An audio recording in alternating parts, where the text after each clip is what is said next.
ನಮಸ್ಕಾರ. ಎಕ್ಸ್ಪ್ಲೋರ್ ಮಾಡೋಣ. ಇದೇ ಎಂಟ್ರೆನ್ಸ್.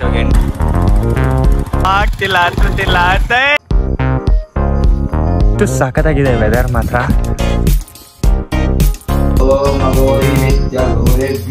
ಇದು ನನ್ನ ಗೆಲುವಲ್ಲ, ಕನ್ನಡಿಗರ ಗೆಲುವು. ಬರ್ತಾ ಇದ್ದೀನಿ. ಹಾಯ್, ಹಲೋ, ನಮಸ್ಕಾರ ಸ್ನೇಹಿತರೆ. ಸೊ ಕನಕಪುರ ಹತ್ರ ಬಂದಿದೆ. ಸೊ ಹಂಗೆ ನಮ್ಮ ಫ್ರೆಂಡ್ ಅವ್ರ ಮನೆ ಹತ್ರ ಬಂದಾಗ ಸೊ ಇಲ್ಲೇ ಯಾವುದೋ ಒಂದು ಬೆಟ್ಟ ಇದೆ. ಆ ಬೆಟ್ಟದ ಹೆಸರು ಗವಿ ಗಂಗಾಧೇಶ್ವರ ಬೆಟ್ಟ ಅಂತ. ಸೊ ಆ ಬೆಟ್ಟದ ಮೇಲೆ ಒಂದು ಟೆಂಪಲ್ ಇದೆ. ವ್ಯೂ ಸಖತ್ತಾಗಿದೆಯಂತೆ. ಸೊ ಅಲ್ಲಿಗೆ ಹೋಗೋಣ ಅಂತ ಇವಾಗ ಒಂದು ಕರ್ಕೊಂಡು ಹೋಗ್ತಿದ್ದಾರೆ. ನೋಡೋಣ, ಹೋಗ್ಬಿಟ್ಟು ವ್ಯೂ ನೋಡೋಣ ಹೆಂಗಿದೆ ಏನು ಅಂತ. ಯಾರಿಗೂ ಅಷ್ಟೊಂದು ಆ ಪ್ಲೇಸ್ ಬಗ್ಗೆ ಗೊತ್ತಿಲ್ಲ. ಅನ್ಎಕ್ಸ್ಪ್ಲೋರ್ಡ್ ಪ್ಲೇಸ್ನ ಎಕ್ಸ್ಪ್ಲೋರ್ ಮಾಡೋಣ.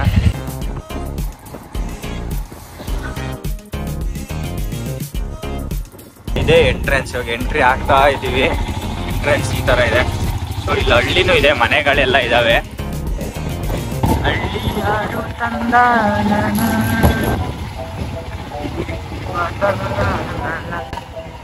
ಹಳ್ಳಿ ಒಳಗೆ ಏನು ಸಾಕಾಗಿದೆ ನೋಡಿ. ಹಳ್ಳಿ ಮನೆಗಳು, ದನ ಕರುಗಳು ಕಾಯ್ಕೊಂಡು ನೆಮ್ಮದಿ ಜೀವನ ಗುರು. ಅಲ್ಲೇ ನಿಮಗೆ ಕಾಣಿಸ್ತಾ ಇರ್ಬೋದು, ಅದೇ ಬೆಟ್ಟ ಆಕ್ಚುಲಿ. ಅಥವಾ ಮೇಲೆ ಹೋಗ್ತೀವಿ. ಇಲ್ಲಿಂದ ಕಮ್ಮಿ ಅಂದ್ರೆ ಒಂದು 2 ಕಿಲೋಮೀಟರ್ ಆಗುತ್ತೆ ಕೆಳಗಡೆಯಿಂದ ಮೇಲೆ ಹೋಗೋಕ್ಕೆ. ಫುಲ್ ಆಫ್ ರೋಡ್ ಇದು. ಮಣ್ ರೋಡಲ್ಲಿ ಹೋಗ್ತಾ ಇದೆ.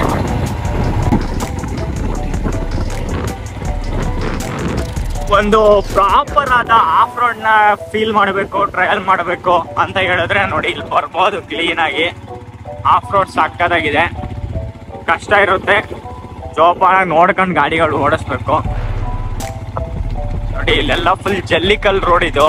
ಗಾಡಿ ಟೈರ್ ಸ್ಕಿಪ್ ಆಗೋ ಚಾನ್ಸಸ್ ಆಲ್ಮೋಸ್ಟ್ ಇರುತ್ತೆ.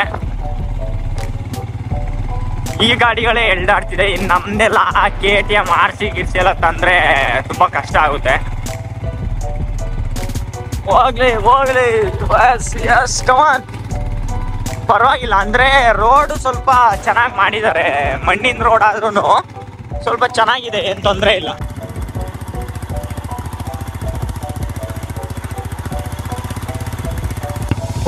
ಒಂಥರ ಕ್ರೇಜಿ ಆಫ್ ರೋಡ್ ಅಂತಾನೆ ಹೇಳ್ಬೋದು.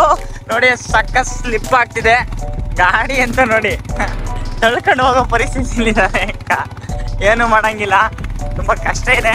ಬಟ್ ರೋಡ್ನ ಆಕ್ಚುಲಿ ಚೆನ್ನಾಗಿ ಮಾಡಿದ್ದಾರೆ. ಇದು ಅಷ್ಟೊಂದೇನು ಇದಿಲ್ಲ. ಯಾಕೆ ಅಂತ ಹೇಳಿದ್ರೆ ಅದು ಮೊನ್ನೆ ತಾನೇ ಜಾತ್ರೆ ಏನೋ ಆಗಿತ್ತಂತೆ. ಸೊ ಅದಕ್ಕೆ JCBಲಿ ಎಲ್ಲಾನು ಕ್ಲೀನಾಗಿ ರೋಡ್ನ ಇದು ಮಾಡಿದ್ದಾರೆ. ಇಲ್ಲಾಂದ್ರೆ ಇನ್ನೂ ತುಂಬಾ ಕಷ್ಟ ಆಗ್ತಿತ್ತು ಹತ್ಸಕ್ಕೆ.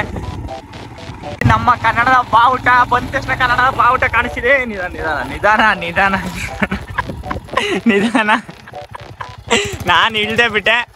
ನೋಡಿ ಹೆಂಗ್ ಕೂತ್ಕೊಂಡಿದೆ ಗಾಡಿ. ಹೋಗ್ತಿಲ್ಲ, ಹತ್ತುತ್ತಿಲ್ಲ. ನಿಧಾನ ಹಿಡ್ಕೊಳ್ಳಿ ಇಷ್ಟಪಡ್ದ ಗಾಡಿ ಹಚ್ಚಕ್ಕೆ. ನೋಡಿಲಿ ಅಂತ ಲೆಜೆಂಡ್. ನೋಡಿಲಿ ಯಾರೋ ಲೆಜೆಂಡ್ ಎಂತ ಗಾಡಿ ಹತ್ತಿಸ್ಕೊಬಿಟ್ಟವ್ರೆ ಕ್ರೇಜಿಯಾಗಿ. ನೋಡಿ ಎಲ್ಲೆಲ್ಲೂ ನಮ್ಮ ಕನ್ನಡ ಬಾವುಟ ಬೆಳಗಲಿ, ಕನ್ನಡ ಬೆಳೆಯಲಿ, ಕನ್ನಡ ಉಳಿಸಿ, ಕನ್ನಡನ ಮಾತಾಡಿ. ಸೊ ಎಂದೆಂದಿಗೂ ನೀ ಕನ್ನಡವಾಗಿರು ಅನ್ನೋ ಥರ ಇದೆ. ಇದು ಸಕ್ಕತ್ತಾಗಿದೆ. ಇಂತೂ ಬಂದೇ ಬಿಟ್ರು ಕ್ರೇಜಿಯಾಗಿ. ರೋಡ್ ಗಾಡಿ ಹಿಡ್ಕೊಂಡೆ ಹಚ್ಚಕ್ಕೆ ಅಷ್ಟೊಂದು ಕಷ್ಟಪಟ್ರಲ್ಲ. ಇಲ್ಲಿ ನೋಡಿ ಯಾರೋ ಹೆಂಗ್ ಬಂದವ್ರೆ, ಹೀರೋ. ಇದರಲ್ಲಿ ಏನು ಸಾಕಾದಾಗ ಬಂದವ್ರೆ. ಯಾರೋ ಪೂಜೆ ಮಾಡೋರು ಯಾರೋ ಮೇ ಬಿ ಅನ್ಸುತ್ತೆ. ವ್ಯೂ ನೋಡು ಗುರು, ನೀನು ಸೈಕ್ ಆಗೋಗ್ಬಿಡ್ತೀಯಾ. ಮೇಲಿಂದ ಟಾಪಿಂದ ವ್ಯೂ ಹಿಂಗಿದೆ ನೋಡಿ. ಏನು ಸಕ್ಕತ್ತಾಗಿದೆ ಗುರು.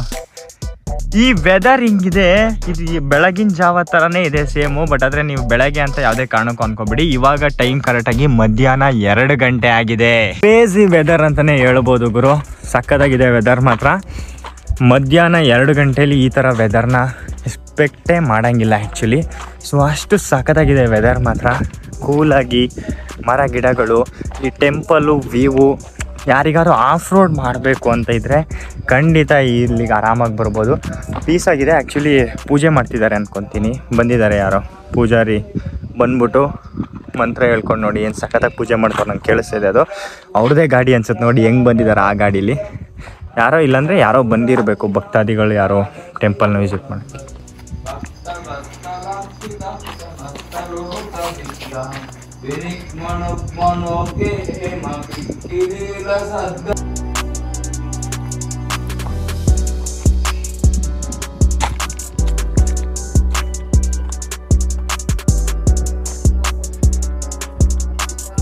ಬೆಟ್ಟದ ಮೇಲಿನ ಗುಡಿ ನೋಡಿ ಎಷ್ಟು ಅದ್ಭುತವಾಗಿ ನಿರ್ಮಿಸಿದ್ದಾರೆ. ಪ್ರಶಾಂತವಾಗಿದೆ, ಯಾವುದು ಸೌಂಡ್ ಇಲ್ಲ, ಏನಿಲ್ಲ, ಕ್ರೇಜಿಯಾಗಿ. ಸಖತ್ ವ್ಯೂನೂ ಅಷ್ಟೇ ಸಖತ್ತು ಚೆನ್ನಾಗಿದೆ ಗುರು, ಕ್ರೇಜ್ ಆಗಿದ್ದಾರೆ. ಓಹ್, ಬೆಟ್ಟದ ಮೇಲೆ ನೀರು, ಆಹಾ ಇಂಥ ಅದ್ಭುತ ಗುರು. ನೋಡಿ ವ್ಯೂ, ಓಹೋ ಹೋ ಹೋ, ದೂರದಲ್ಲಿ ಅಲ್ಲಿ ನೋಡಿ. ಓ ಮೈ ಗಾಡ್, ಎಷ್ಟು ದೊಡ್ಡ ಕೆರೆ ಅದು. ಇಲ್ಲಿ ಸರಿಯಾಗಿ ಕಾಣಿಸ್ತಾ ಇಲ್ಲ, ಬಟ್ ಅಲ್ಲಿದೆ ತುಂಬ ದೂರದಲ್ಲಿ. ನೋಡಿ ಇಲ್ಲಿ ವ್ಯೂ ನೋಡೋಣ. ಓ ಮೈ ಗಾಡ್, ಓಹೋ ಹೆಂಗಿದೆ ಗುರು, ಸಕ್ಕದಾಗಿದೆ. ಯಾರು ಇಲ್ಲ, ಆರಾಮಾಗಿ ಪೀಸ್ ಆಗಿದೆ ಮಾತ್ರ.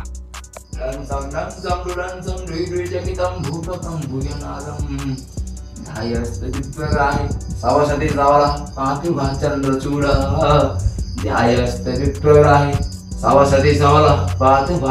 ಚೂಡ. ಓಂ ಅಘೋರಿ ವಿದ್ಯ ಘೋರೇಭ್ಯೋ ಘೋರ ಘೋರ ಪ್ರವಿದ್ಯತೆ. ಸರ್ವಭ್ಯೋ ಸರ್ವ ಸರ್ವಭ್ಯೋ ನಮಸ್ತೆ. ಆಂಜನೇಯ ಸ್ವಾಮಿ ಮೇಲೆ ಆರ್ತಿದ್ದಾನೆ ಇಲ್ಲಿ, ಆ ಕಡೆ ನಮ್ಮ ಕನ್ನಡ ಬಾವುಟ ಆರ್ತಿದೆ. ವಾಹ್ ಸೂಪರ್, ಎರಡು ಒಟ್ಟಿಗೆ ಆರ್ತಿದಾವೆ ನೋಡಿ.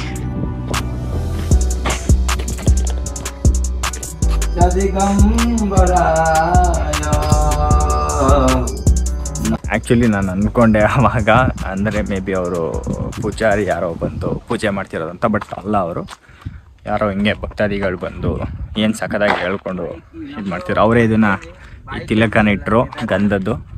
ಗಾಡಿ ನಿಂದೆ ಅದು? ಅಡಿಗೆ ಊಟ ಆ ಗಾಡಿ ಹಚ್ಚಿದಿರಲ್ಲ ಬ್ರೋ, ಅಲ್ಲಿಂದ ಆಫ್ ರೋಡಲ್ಲಿ ಆ ಗಾಡಿ ಹಚ್ಚಿದಿರಲ್ಲ ಅಂತ ಬಂದಿದ್ಯಾ? ಚೆನ್ನಾಗಿ ಕ್ಲೀನಾಗಿ ಬಂತಾ ಆಫ್ ರೋಡು? ನಮ್ ಗಾಡಿನೇ ಅಲ್ಲಿ ಸಿಗಾಕೊಂಡಿತ್ತು, ಸ್ಟಕ್ ಆಗಿತ್ತು ಅಲ್ಲಿ. ಎರಡು ಜನ ನಾವು ಇನ್ನೊಂದು ಗಾಡಿಲ್ಲ ಬಂದ. ಪರವಾಗಿಲ್ಲ, ಕ್ರೇಜಿ. ಆನೆಗ 12 ಆನೆ ಬಂದಿದೆ ಅಂತೆ. 12 ಆನೆನಾ?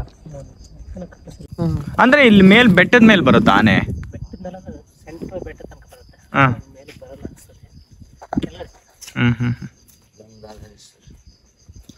ಇಲ್ಲಿ ಇದು ಜಾತ್ರೆ ಆಗ್ತದಾ? ನೆನ್ನೆ ಆಯ್ತಲ್ಲ, ಮೊನ್ನೆ ಹೋದ್ವಾರ ಆಯ್ತಾ? ಸೋಮವಾರ.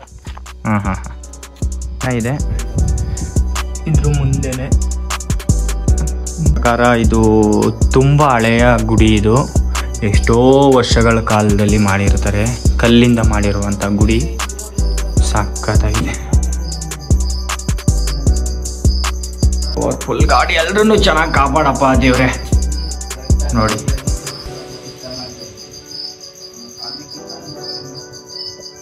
ಪ್ರತಿಷ್ಠಾಗೆ ಬರ್ತೀರಾ? ಇಲ್ಲಿ ತುಂಬಾ ಜನ ಬರ್ತಾರೆ. 2-3 ದಿನ ಫುಲ್. ಮಾರ್ಚ್ 23 ಇವಾಗ ಮಂಡಲ್ ಪೂಜಾ ಮಾಡ್ತಾರೆ, ಗ್ರ್ಯಾಂಡ ಮಾಡ್ತಾರೆ. ನಮಗೆ ಪ್ಲಾನ್ ನವರಾತ್ರಿಗೆ ಇದ್ದಾರೆ, ನವರಾತ್ರಿ ಕ್ಯಾನ್ಸಲ್ ಆಯ್ತು. ಈಗ ಮಹಾಶಿವರಾತ್ರಿಗೆ ಗ್ರ್ಯಾಂಡ ಮಾಡ್ತಾರೆ.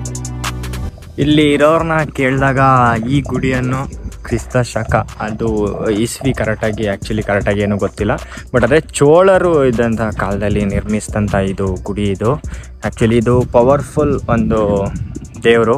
ಸೊ ಇಲ್ಲೇನೇ ಬಂದರೂ ಏನಾದರೂ ಬೇಡ್ಕೊಂಡ್ರೆ ಮನಸ್ಫೂರ್ತಿಯಾಗಿ ಈಡೇರುತ್ತೆ ಅನ್ನೋದು ಇಲ್ಲಿ ಜನಗಳ ಒಂದು ನಂಬಿಕೆ.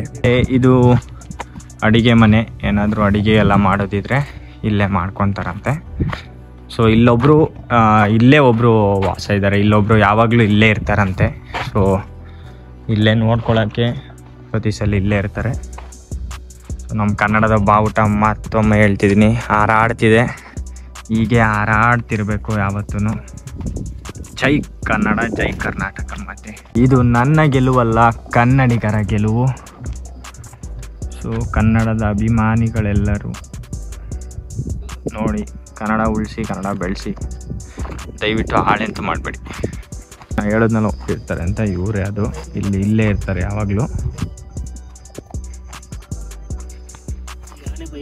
12 ಆನೆ ಬಂದಿದೆ ಅಂತ ರಾತ್ರಿ. ಹೌದಾ? ಒಬ್ಬರನ್ನ ತುಳಿದು ಸಾಯಿಸ್ಬಿಟ್ಟಿದೆ ಊರವ್ರನ್ನ. ಅದೇ ನಿಮ್ಮಪ್ಪ ಹೇಳಿದ್ರಲ್ಲ. ನೀವು ಇಲ್ಲೇ ಇರೋದಾ? ಇಲ್ಲೇ ಇರ್ತೀರಾ? ಸ್ವಲ್ಪ ದಿನ ಮಾತ್ರ, ಅಂದರೆ ಇಲ್ಲೇ ಸ್ಟೇ ಆಗ್ತೀರಾ? ಇವಾಗೇನಿಲ್ಲ ಏನೇ ಬರಲ್ಲ. ನೈಟ್ ಸಾಯಂಕಾಲ ಈ ಬೆಟ್ಟದ ಮೇಲೇನೆ ಗವಿ ಇದೆಯಂತೆ. ಸೊ ಅದು ಎಲ್ಲಿದೆ ಅಂತ ಪರ್ಟಿಕ್ಯುಲರ್ ಕರೆಕ್ಟಾಗಿ ಗೊತ್ತಿಲ್ಲ. ಸೊ ಅಲ್ಲಿಗೆ ಹೋಗೋಕ್ಕಾಗಲ್ಲ ಇವಾಗ. ಸೊ ಬಟ್ ಅದಕ್ಕೋಸ್ಕರನೇ ಹೇಳ್ತಾರೆ ಗವಿ ಗಂಗಾಧೇಶ್ವರ ಬೆಟ್ಟ ಅಂತ. ಅದು ಶಿವಂಗೆ ತುಂಬ ಹೆಸರುಗಳಿದೆ ನಿಮಗೆ ಗೊತ್ತಿರೋ ಪ್ರಕಾರ. ಸೊ ಹಿಂದೆ ನಡೆದಷ್ಟು ಇವಾಗ ಒಂದು ವಾರದ್ದು ಹಿಂದೆ ಇಲ್ಲಿ ಜಾತ್ರೆ ನಡೆದಿದೆ. ಊರಿನವರೆಲ್ಲ ಬಂದು ಸೇರ್ತಾರೆ. ವ್ಯೂ ಮಾತ್ರ ಸಖತ್ ಕ್ರೇಜಿ ಆಗಿದೆ.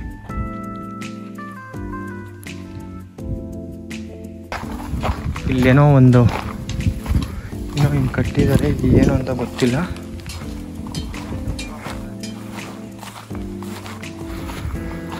ಇಲ್ಲಿ ಬಂದ್ವಿ ಅಷ್ಟೇ, ಹಂಗೆ ಹೋಗಿ ಇಲ್ಲಿ ಬಂದಿದ್ದೀವಿ.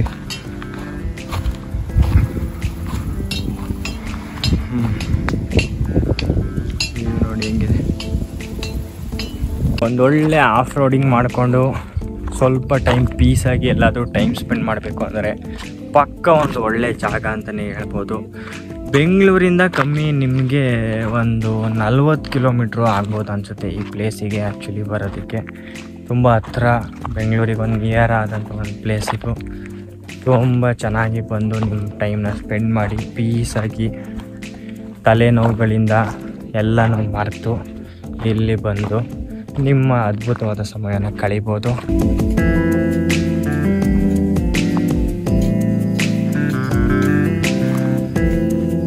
Selfie king ಸ್ಮೈಲಿಗೆ ಬಿದ್ದೋಗ್ಬಿಡ್ತಾರೆ ಹುಡುಗಿರಲ್ಲ. ಅಂತೂ ಏನು ಮಾಡೋಕ್ಕಾಗಲ್ಲ. ಸೊ ಗಾಯ್ಸ್, ನಾನು ಇಲ್ಲಿಗೆ ನನ್ನ ಈ ವಿಡಿಯೋನ ಎಂಡ್ ಮಾಡ್ತಾ ಇದ್ದೀನಿ. ನಿಮಗೆ ನಾನು ಇನ್ನೊಂದು ವಿಡಿಯೋದಲ್ಲಿ ಸಿಗ್ತೀನಿ. ಅಲ್ಲಿವರೆಗೂ ಟಾಟಾ ಬಾಯ್ ಬೈ, ಟೇಕ್ ಕೇರ್. ನನ್ನ ಈ ವಿಡಿಯೋ ನಿಮಗೆ ಇಷ್ಟ ಆದರೆ ಲೈಕ್ ಮಾಡಿ, ಶೇರ್ ಮಾಡಿ ಹಾಗೂ ಸಬ್ಸ್ಕ್ರೈಬ್ ಮಾಡಿ.